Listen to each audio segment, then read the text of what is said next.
આંટો મારતી હતી ને ત્યાં મેં સાંભળ્યું બા બા. આ સાંભળતા જ મને મારા દાદીની યાદ આવી ગઈ. અમે અમારા દાદીને બા કહેતા હતા.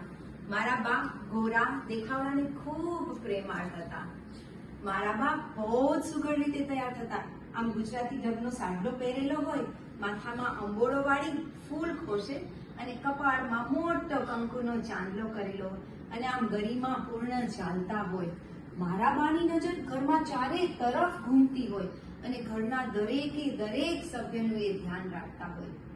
પણ બા આ શબ્દ મારા ઘરમાં ક્યાંથી? જોયું પાછળ વળીને ત્યાં તો મારો 1.25 વર્ષનો પૌત્ર અબુ મારા કપડા ખેંચતો મને બા બા કહીને બોલાવતો હતો. હું તો હરખ ઘેરી થઈ અને એને તેડી લીધો. હળવી ભીસ આપી અને મીઠું વાલ કર્યું. આવું દીકરા, બા તને ખબર છે અમે અમારા દાદીને પણ બા કહેતા હતા. પણ આ તને કેવી રીતે ખબર પડી કે દાદીને બા કહેવાય? ત્યાં તો દૂર ખૂણામાં ઉભેલી એની નેની ખીલ ખીલ કરતી હસતી હતી. આ એણે જ આને શીખવાડ્યું. આજકાલની દાદીઓ કેવી યંગ લાગે છે નહીં? જીન્સ, ટી શર્ટ્સ, મિની પહેરે, સ્ટેપ કટ છૂટા વાળ હોય, મેકઅપ કરેલો હોય. હું પણ આ બધું જ કરું છું. હા, શરીરની કાળજી કરતા માપસર ખાવ,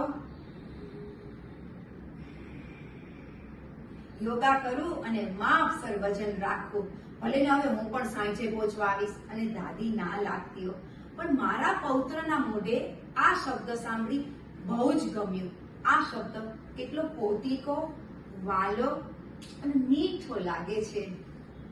હું ઘરમાં આવો સાથે આખો દિવસ રમી રાખતી હો.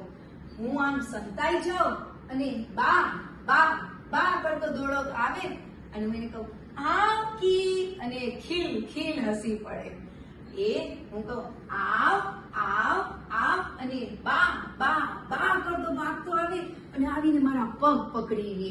એને જ્યારે ભૂખ લાગે ને તો એ કે બા મમમ મમમ મમમ કરતો આવે અને હું એને ઉચકી લઉં.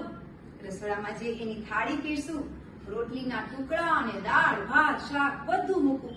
ભૂખમાં ને ભૂખમાં એ છે ને બધું જ ખાઈ લે. આજકાલના તો છે ને ડોક્ટરો પણ કહે છે કે બાળક 1 વર્ષનું થાય તો એને જાતે જમી લેવા દો. પેટમાં ભૂખ હશે ને એટલું ખાશે અને નહીં તો પછી ના ના ના કરતા ઊભા થઈ જશે. હું પણ મારા દીકરાને એમ જ કરું. હા, એક દિવસ સવારના બા બા બા એવો ઝીણો અવાજ એના રૂમમાંથી આવતો હતો. હું તો ભાગતી ભાગતી એના રૂમમાં ગઈ. જોયું તો એનું નાક ગળતું હતું, આંખો ચૂંચી અને ભીની હતી અને પલંગમાં એ આમથી તેમ સળવળ કરતો હતો.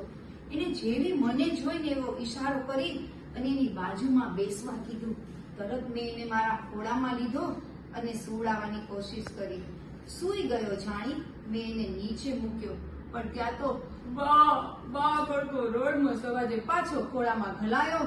જોયું તો એને તાવ હતો. દવા આપી. દવાની અસર થતા જ એ પાછો સૂઈ ગયો જાણી એને નીચે મૂક્યો ને એની બાજુમાં જ 2 કલાક બેઠી રહી.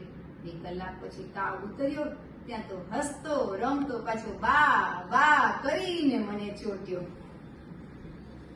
થોડા દિવસ પછી એ એના નાનીના ઘરે રોકાવા ગયો. એના વગર તો આખું ઘર બેકાર લાગતું હતું અને આખા ઘરમાં જાણે બા બા બાના ભણકારા જ વાગે લાગતા હતા.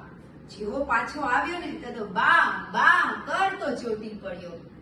ત્યાં તો એક દિવસ દીકરાએ સમાચાર આપ્યા.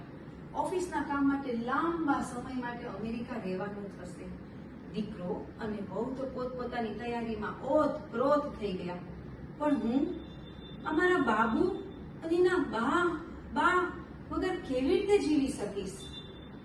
પાછો આવશે ત્યારે તો ગ્રાન્ડમાં કે દાદી જ કહેતો હશે. બાને તો એ ભૂલી જ જશે. બા તો જાણે ક્યાંય ખોવાઈ જશે. બાની તો આ દુનિયા જ ડૂબી જશે.